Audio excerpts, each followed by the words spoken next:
Hey everyone!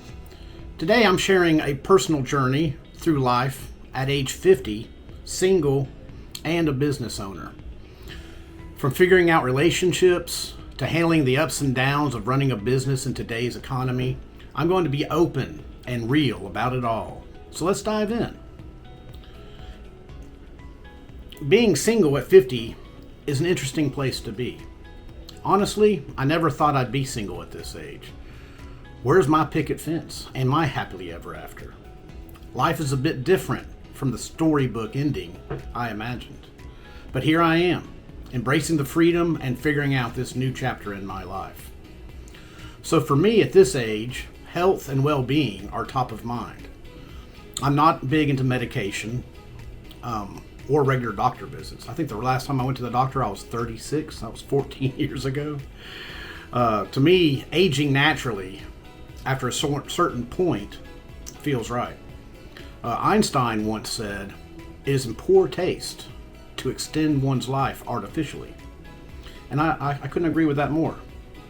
I don't think we should be eking out an existence and trying to grasp on to more and more life, because that comes at a sacrifice to resources for other people. So I'm focused on walking, yoga, and meditation. I believe those three things are important, especially as you get older. Like the old saying says, you're not aging, you're just not stretching properly, and that's where yoga comes in. So, I think those are the key to a longer, healthier life, and it's just me. But hey, I got this, man, It's just been me since my first wife left. Me and my son, I was a single father, and she left when he turned 2. And, I've just been trying to figure it out ever since. But, it's more than about me now. It's me and my son. My son's now 24, and my legacy matters a lot to me, especially because of Connor, my son. And he's also my business partner. So every decision I make now, it isn't just for me, but for him too. At this age, it's about seeing him succeed. I thought by now I'd have a wife and be moving on to our next phase of life together, our next adventure. But here I am, I'm doing my best to stay positive. Happiness, I've learned, is a choice. We live each moment with a choice to be happy. And I really think that's important. A lot of people get swept up in their emotions, and I look at emotions as like a river, and I'm trying to create a bridge with my meditation practice, for example. Create a bridge over the river of emotions, and so I can create a little bit of a distance between my thoughts and my awareness of my thoughts. That's the key. You are not your thoughts. You're just aware of your thoughts. So for those of you who are in a similar chapter of your life, what's one thing you found to be different from how you imagined it? Do in the comments below. I'd love to hear your thoughts. The retail world is constantly changing, and so is the economy. Like I said, I run a small business, and running a small business is no joke, especially in this economy. Inflation, supply chain issues, and changing customer needs means always adapting. Like a year ago, 2 years ago, the money was flying high with all the stimulus checks, and everybody was just buying everything right and left. It was great times. Now, inflation's high, and everybody's really pinching pennies, and you can really tell. We have 3 booths at the flea market. It's up there at exit 407 on I-40. We're in Tennessee, by the way, Knoxville, Tennessee, born and raised. Go Vols.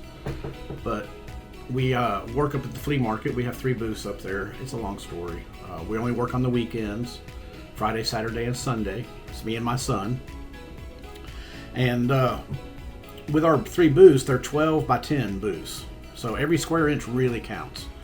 We carefully evaluate each product, considering its size, the price, the profit margin, and the turnover rate, because we need to make the most of our limited space. So each one of those things is very important. I started out in the lawn care business.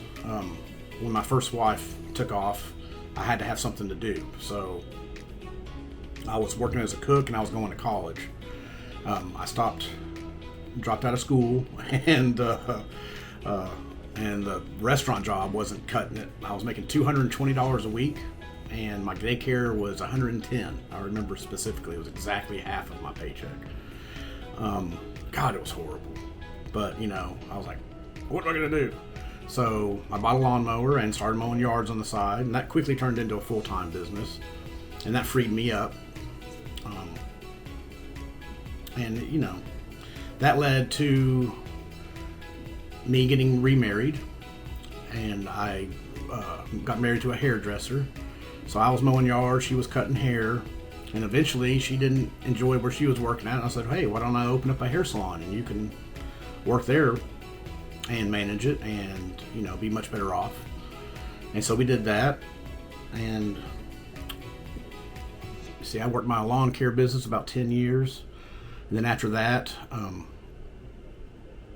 I wanted to change, and we had the salon up and running really well, and my wife at the time needed help, so I stopped mowing yards and I started helping her, and we got that up and growing really nice, and we had a lot of extra room. So we saw some income potential that we were missing, so we started selling stuff. We're like, oh, we can sell stuff out of a hair salon. We can sell retail products. So my wife was really big into crystals at the time, so we started selling crystals to her clients. And then that grew into a metaphysical shop. And then, of course, we got divorced. And she went her own way with the hair. And I moved the crystal metaphysical shop up to the flea market. And that's where we've been for the last 6 years, I believe. So in the lawn business, the labor was extremely intensive. The profit was good. Really, once you have your equipment, there's almost zero cost. The gas is not a problem. People like to pretend gas is an issue. I would go all day on one tank of gas. It's a 5-gallon tank of gas, so you can imagine it's $25 at $5 a gallon. But the hair salon was less physical, but the income potential was limited. Unless you get into a really big hair salon. If it's just you and one other person or whatever, you got to remember every time you hire somebody on in a hair salon, they want half. I want half, Eddie. I want half. So they get half right off the bat. And you can finagle that a little bit, but basically you're going to give half of your income away for every additional person you bring on. And there's just not a lot after you take expenses out, water, electricity, shampoos, and stuff like that. There's just not a lot left. So unless you get really, really big and charge really, really high dollars, it's really hard to get beyond like the 100K mark in a hair salon. If it's a privately owned small hair salon, profit-wise. Retail has been the least labor intensive and has the most revenue potential. Well, in theory. Our sales are down about 30 to 40% this year, which is like, ouch, that really sucks. So from doing lawn care to making physical, metaphysical items, crystals, stuff like that, astrology things, stuff like that. And then finally into retail, and now we sell like smoke shop items, vapes, huge on vapes. We have our own beef jerky line, we have our own freeze-dried candy line, and we sell a lot of jewelry. So every lesson learned has built up to this moment. I've really tried to cater my life to get easier work, more profit, and I've taken those lessons and put them into now my flea market booth. And so now we're like, wow, we got to really take every square inch. We want to maximize the profit. We got to be there every minute they're open. So anyway, my lessons for small business owners, the big takeaway is keep adapting. Retail's tough these days, but we have to keep improving and trying new ways to engage customers. Flexibility and resilience are the key. So fellow business owners, what's been your biggest challenge in this economy? Share in the comments below, because I'd really like to support each other. I'd like to talk to you. I'd like to grow a community here. That's the whole point of this. So the father-son relationship is what keeps me going. Working with my son Connor has been a blessing. Working with my son has been a blessing, guys. I really, really, really enjoy working with my son. And, we have our back and forth. And, sometimes I have to put the veto power down. But sometimes he puts the veto power down on me. And, he's got some really good ideas, and he has that younger perspective, and he knows more about what the current market is, especially like in the vapes and the smoke shop stuff. On the jewelry, we're just kind of screwed because we're both guys, and we have no women in our lives. So stuff like that is, it's really hard. It's hard to know what earrings to buy and what necklaces to buy and what rings people want without some kind of a female perspective. But we do the best we can, and we just basically buy everything and then throw it at the wall and see what sticks. Two heads are better than one, and sometimes I have to set him straight, but his perspective has been invaluable. It's fulfilling to see all my years of hard work paying off in real time, to see my son turning into a man right before my eyes. From this little baby boy, he was so cute. He was, really bright blonde hair and just the sweetest little baby. And now he's, 24-year-old asshole walking around. No, he's a really good guy. He's a really good guy.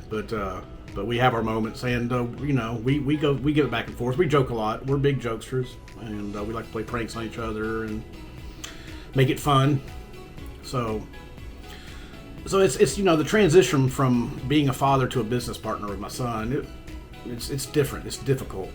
I have to hold myself back and realize that he's my partner, not my child. And we've always been close, but we became closer, even closer after I divorced his stepmom. That's my second wife. I've had 3. So now working together has given us a new way to bond. Watching him grow up and being there to support his decisions as a partner is a gift I never expected.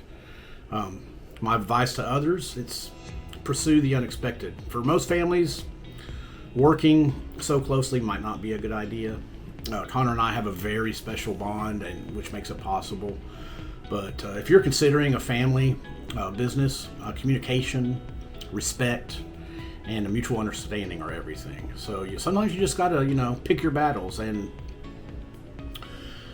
for me, I really try to pick very, very few battles, especially with my son. No battles. Because we don't want battles. We want to cooperate. We want to see the other person's side, and we want to say, okay, I value your opinion. What is it you're trying to say? What are you trying to get? The picture in my head is not the picture in your head. So let's try to come up with a third picture that we can both see. And it's hard. It really is hard. It's just like in relationships, I think relationship-wise, it's kind of the same thing with I'm single now, so it's not work. I've had 3 marriages, but I don't feel like it's ever been my fault. Of course it's not your fault, John. It's their fault every time. You're the best, and they're the worst, obviously. But it's work, and love is something that grows and you work on, you build. So what keeps me going? The struggle is real. With retail sales down, it feels like we're treading water. I mean, we make improvements every week. We try to change the lighting, change the signage, rearrange things, clean things, get in new products. And every time we make an improvement, we're like, all right, our sales are going to go up, and our sales just kind of stay flat. And it's like, man, would our sales have gone down? Have we not made those improvements?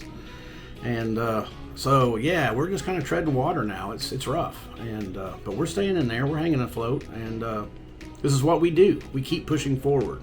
That's the key. You just can't give up. You got to keep going, keep showing up, do the best you can.